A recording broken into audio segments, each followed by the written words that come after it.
Anda kembali bersama kami di Kompas Malam. Saudara, wacana penambahan kementerian di Kabinet Prabowo Gibran mengemuka bahwa akan ada penambahan dari 34 menjadi 40 kementerian.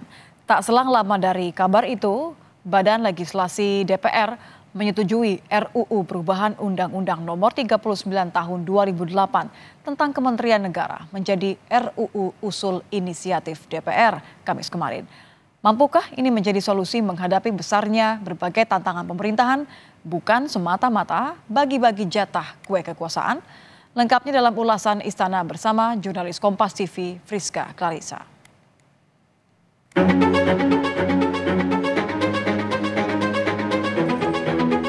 Kemarin sempat dibahas.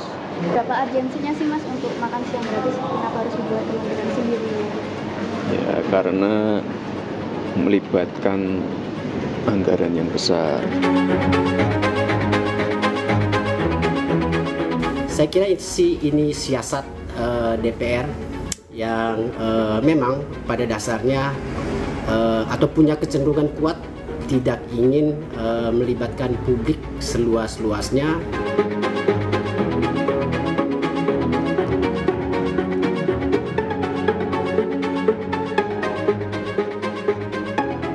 Wacana penambahan kementerian di Kabinet Prabowo Gibran mengemuka.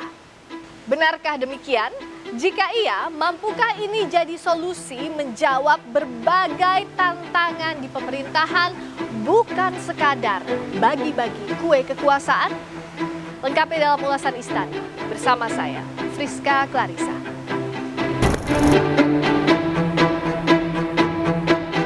Wakil Presiden terpilih Gibran Rakabuming Raka sempat angkat bicara soal wacana nomenklatur kementerian yang kabarnya akan ditambah hingga 40 kementerian.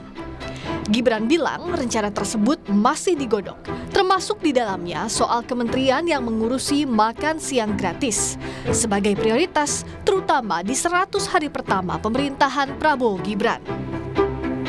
Oh itu nanti ya, masih dibahas, masih digodok lagi. Tunggu aja ya, tunggu aja. Salah satu kementerian yang dipisah itu juga yang untuk menangani makan siang gratis. Oh kemarin sempat dibahas itu. Tapi tunggu dulu ya, tunggu dulu. Kemarin sempat dibahas. Berapa urgensinya sih Mas untuk makan siang gratis? Kenapa harus dibuat kementerian sendiri? Ya karena melibatkan anggaran yang besar. Distribusinya juga tidak mudah.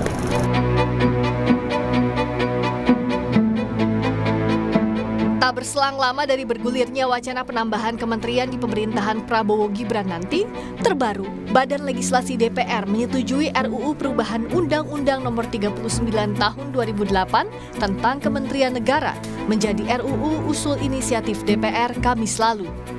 8 fraksi menyatakan setuju, sedangkan fraksi PKS setuju dengan catatan.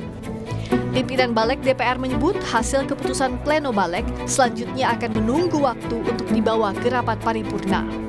Kita berharap apakah Presiden nanti siapapun yang akan ditunjuk untuk dilakukan pembahasan lebih mendalam dalam pembicaraan tingkat 1 yang akan datang. Dan kami bersyukur ternyata bahwa semua fraksi setuju dengan berbagai macam catatan-catatan yang ada yang sifatnya adalah dalam rangka prinsip yang pertama, semua menghargai perubahan ini dalam rangka memperkuat sistem presidensil kita.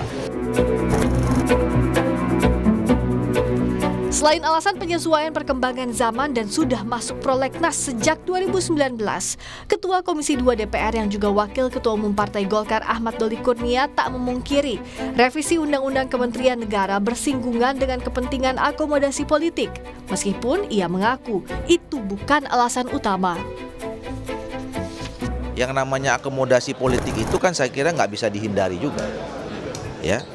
Nah, oleh karena itu berdasarkan 2 hal yang tadi. Nah momentum, kita punya momentum sekarang, punya momentum untuk melakukan revisi Undang-Undang Kementerian. Nah, yang juga mungkin salah satu pertimbangannya itu bisa jadi ada aspek akomodasi politik, tapi nggak murni aspek akomodasi politik. Kritik datang dari peneliti Forum Masyarakat Peduli Parlemen Indonesia Formapi Lucius Karus yang menilai revisi undang-undang oleh DPR cenderung tertutup dan bertujuan mengakomodasi kepentingan elit. Saya kira ini siasat DPR yang memang pada dasarnya atau punya kecenderungan kuat tidak ingin melibatkan publik seluas-luasnya dalam setiap proses pembahasan RUU yang mereka lakukan. Apalagi kita tahu betul untuk RUU tertentu di mana RUU itu direvisi hanya untuk memenuhi selera atau keinginan dari pembuat RUU, dari partai politik, dari elit, dari penguasa. Ada 3 poin dalam revisi Undang-Undang Kementerian Negara yang merupakan inisiatif DPR. Pertama, terkait penghapusan pasal 10 yang mengatur ikhwal presiden dapat mengangkat menteri dan wakil menteri dengan karena adanya beban kerja yang membutuhkan penanganan secara khusus. Selanjutnya, revisi pasal 15 yang awalnya mengatur secara khusus jumlah kementerian sebanyak 34, di mana dalam norma baru yang dimasukkan, yaitu presiden dapat menetapkan jumlah kementerian dengan memperhatikan efektivitas penyelenggaraan pemerintahan. Terakhir, penambahan ketentuan mengenai tugas pemantauan dan peninjauan undang-undang di ketentuan penutup. Sementara juru bicara Prabowo Subianto, Dhanil Anzar Simanjuntak menegaskan, fokus Prabowo dalam menyusun kabinet bukan pada jumlah. Menurut Dhanil, saat ini belum ada kesimpulan total nomenklatur kementerian di kabinet Prabowo Gibran, melainkan masih menyusun struktur berdasarkan visi dan program kerja, baru nantinya menentukan kementerian dan pejabat yang akan mengisinya.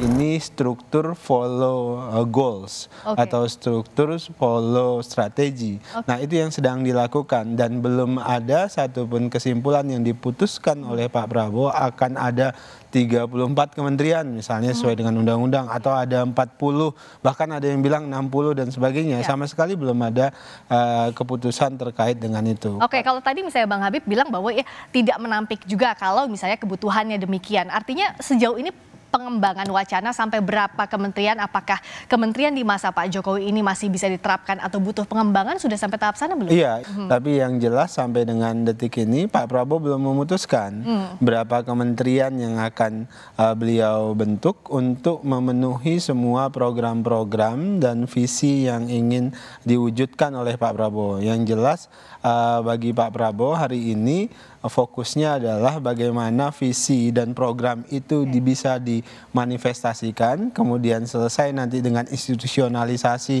melalui kementerian, baru kemudian kita berpikir tentang orangnya, dari mana dan siapa. Bertambah atau tidaknya jumlah kementerian sudah pasti jadi hak prerogatif Presiden terpilih. Namun, apapun keputusan yang dipilih, masyarakat sebagai konsumen kebijakan harus jadi prioritas utama dalam menjalankan visi dan misi kerja sebagai janji kampanye lalu. Friska Clarissa, Dania Febrian, Kompas TV, Jakarta.